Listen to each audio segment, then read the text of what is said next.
un avenir et une espérance. Car moi je connais les pensées que je pense à votre égard, dit l'Éternel. Pensées de paix et non de mal, pour vous donner un avenir et une espérance. Jérémie 29, verset 11.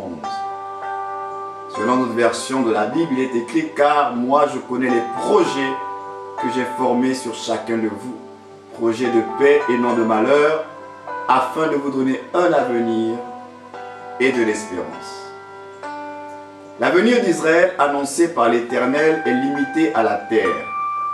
Le peuple sera rétabli dans son pays où il jouira d'une pleine bénédiction. Les promesses faites aux patriarches se réaliseront non plus à cause de l'alliance du Sinaï que personne ne peut respecter, mais selon une nouvelle alliance établie sur de meilleures promesses. Le Seigneur Jésus évoque déjà cette nouvelle alliance lors de l'institution de la scène. L'auteur de l'Épître aux Hébreux en parle à plusieurs reprises. Cela nous fait comprendre que ces choses ont une application pour nous. L'Église du Seigneur, qui est son corps et son épouse, participe déjà aux bénédictions qu'apportera la nouvelle alliance avec Israël.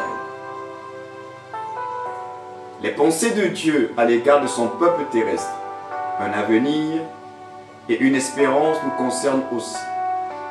Un avenir.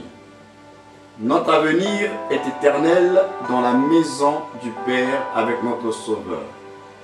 Avec lui dans son repos, avec lui dans son règne, avec lui dans la pleine bénédiction des nouveaux cieux et de la nouvelle terre.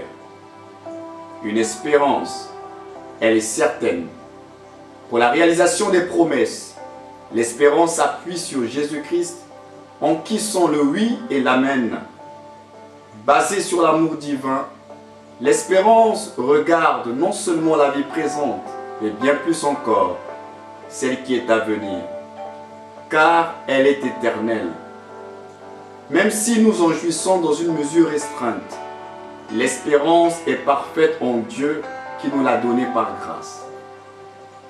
On peut penser combien les paroles de Dieu que Jérémie était chargé de transmettre à Israël devaient l'encourager lui-même dans sa captivité. Pour nous, tandis que la situation du monde se détériore, ce vœu de l'apôtre réchauffe nos cœurs.